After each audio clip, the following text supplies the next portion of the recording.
在菲律宾面前，美军上演海马斯6发不中，解放军却连续突破2项技术，中美战力正在扭转。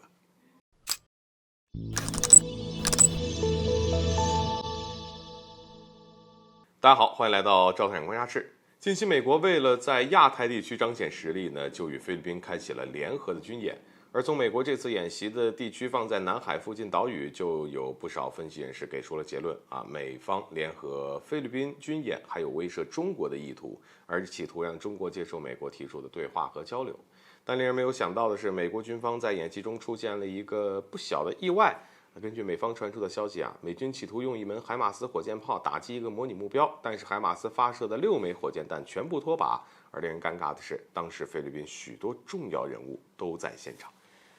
估计这美国军方啊，本想装一波，但最终却演砸了。难怪此前乌军官员就说过，美国的海马斯并没有想象的那么有作用。而就连俄军也多次嘲讽美国的海马斯啊，说实际作用并不大。看来美国这次是自暴其短。而当然，究其原因并不是海马斯存在什么问题，而是美军这些年啊，在武器制造方面啊，屡屡爆出了很多问题。不仅有潜艇的钢板作假长达30年的新闻，还有大量的军机因为无法制造更换配件而面临全部退役的风险。这些情况都在说明美军已经是外强中干，但甚至啊，现在就连摆样子都要出问题。在中美关系不断恶化的今天，美军这样衰落的场景啊，当然我们非常乐意看到。但是有一句话说得好，任何竞争不要把希望放在对方的失误上，而是要让自己变得无比强大。而无论美国军方衰落到什么程度，对我们而言，强大的自身其实才是最好的应对方式。最近我们就迎来了2个好消息，让我们看看啊。根据媒体的报道呢，我国科研人员突破了一项重大技术，并且研制出了临近空间高速目标等离子体电磁科学实验研究装置。而这个装置适用于多种型号的导弹，并为其提供更强的冲击力，让对方想要拦截成功率可以说是大幅降低。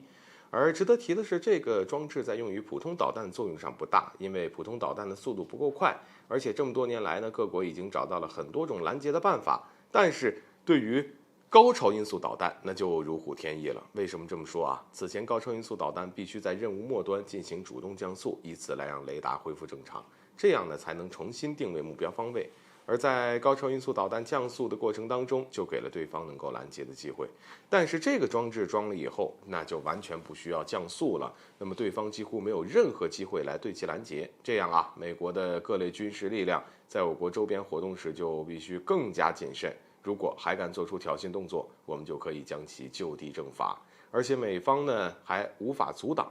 而另一个好消息则是外媒透露的，按照外媒的说法，解放军在高超音速反导无人机领域又取得了重大突破，研制出能够拦截以及摧毁敌方高超音速导弹的无人机，并且还可以自行返回重复使用。尽管这个消息还没有得到中方的证实，但是在社交媒体上，各国网友都纷纷表示相信这个消息。如果解放军真的掌握了这项技术，那么我国在对抗高超音速导弹的道路上又迈出了一大步。要知道，美国在高超音速武器上的进展是不顺利的。那么今后在使用高超音速武器打击上，我们对美国就可以做到只许我打击你，但是你无法打击到我的地步。现在我们不禁要感叹，原来解放军和美军的战斗力正在慢慢的发生扭转。好了，本期节目就到这里，欢迎点赞转发，留下您的精彩评论。